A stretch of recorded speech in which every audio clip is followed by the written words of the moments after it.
It's fair to say that England's national team has underachieved over the last few decades. It takes some achievement to manage to keep a country with a population of 53 million people away from an international tournament. In November 2007, Croatia ran out 3-2 winners at Wembley as the Three Lions failed to qualify for Euro 2008. But hey, at least Steve McClaren's suit didn't get wet. Let's take a look at where that team is now. Scott Carson. You have to feel sorry for Scott Carson. No matter what he achieves between now and the end of his career, the main thing he's going to be remembered for is allowing England's Euro 2008 hopes to go up in flames. The 22-year-old is making his competitive debut for the national side, and within 7 minutes, Nico Kranjcar's long-range effort fizzed off the wet turf and smacked off his gloves on the way into the net. It was a shot so tame that a blind 10-year-old probably would have stopped it. Unsurprisingly, Carson was locked away from the national side for the next year and only made 2 more appearances for the Three Lions. Since leaving Liverpool in 2008, he's taken in spells at West Brom, Bursaspor and Wigan Athletic. He's currently at Derby County, having been signed by the man who threw him into the ring of fire 10 years ago, Micah Richards. In November 2007, Micah Richards was hailed as an upcoming superstar. Having made his international debut the previous year at the age of 18,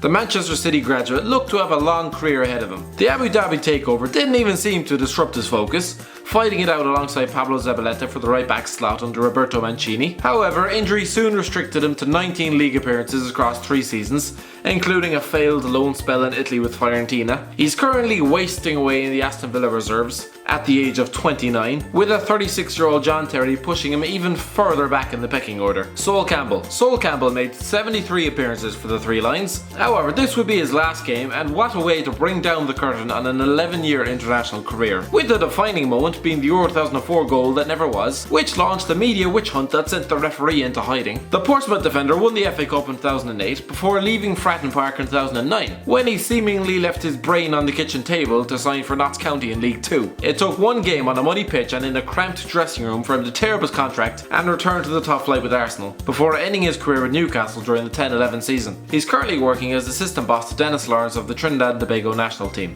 Bit random.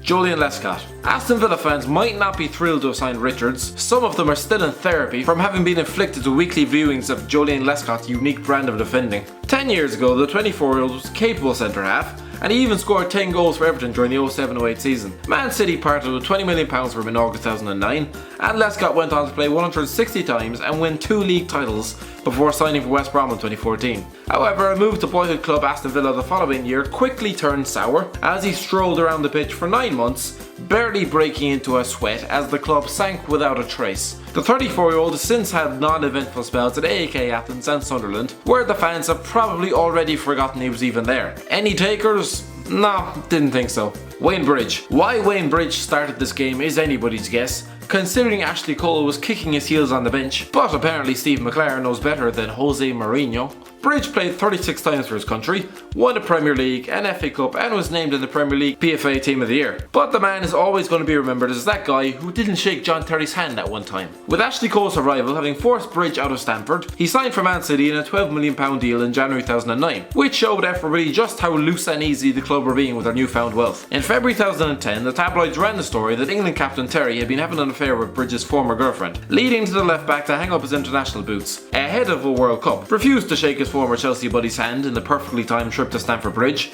and for Terry to be stripped of the captaincy. Great preparation for a tournament which would ultimately end in farce. As for Bridge, he finished his career at the age of 33 with Reading, and has since gone on to bore everybody to death on the notoriously vapid "I'm a celebrity, get me out of here." Shaun WrightPhillips. If you were wondering just how Steve McClaren made such a mess of that golden generation, it's all becoming quite apparent here. When you have David Beckham, England captain and one of the world's deadliest crossers in the squad, don't leave him stewing on the bench. And for God's sake, especially don't leave him there for the sake of Shaun WrightPhillips. 125 games and 10 goals later, he was shipped back to Man City in 2008, this time a used up shell of a man at the age of 26. He scored 9 goals in 64 games for his old side, before being chucked out to QPR, where he scored once in 67 games, with Harry Redknapp practically getting down on his hands and knees and publicly begging him to leave towards the end. After a switch to New York Red Bulls in 2015, he couldn't hack the ignominy of being the inferior brother, especially considering Bradley had only scored 2 Premier League goals in his life, and so Shaun is currently at Phoenix Rising FC. Steven Gerrard. LH Juff has recently said that Steven Gerrard did nothing for England, which is a bit rich considering the former Bolton man did nothing in England. Well, apart from spit in a little kid's face, of course. To be fair though, Gerrard did enjoy a frustrating international career despite his 114 caps, often played in in a 4-4-2 alongside Frank Lampard.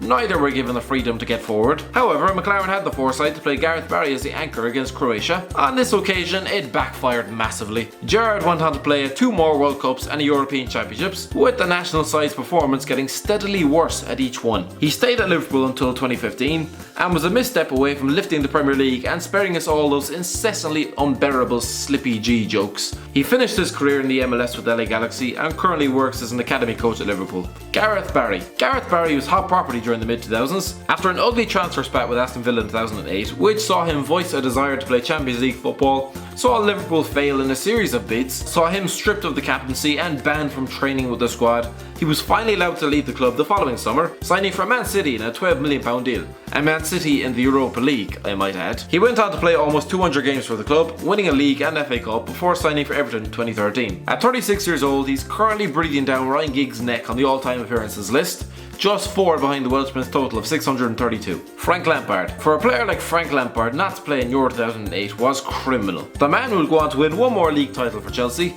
3 more FA Cups, a Champions League and a Europa League. He left Stamford Bridge in 2014 as the club's record goal scorer with 211 strikes, signing for New York City, only to awkwardly return to the Premier League in 2014 on a loan deal with Man City and, of course, score against Chelsea.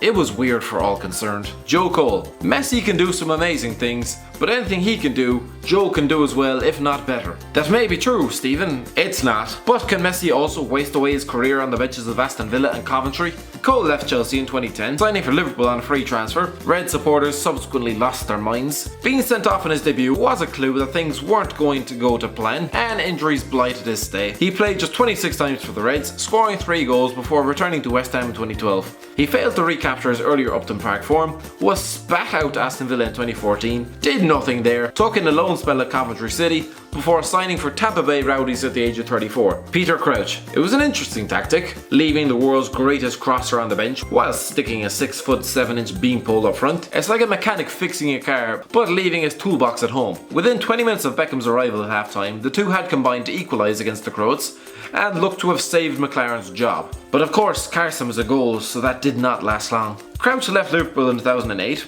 spent a season with Portsmouth before following Harry Redknapp to Tottenham the following season. He spent 2 campaigns in North London, securing Champions League football with the winner at the Etihad, and then a famous one at the San Siro. Since 2011 he's been on the books of Stoke City, and for a man who looks like he'd be a librarian in any other walk of life, to have played in a Champions League final, 2 World Cups and to boast 22 goals and 42 caps, it's not bad.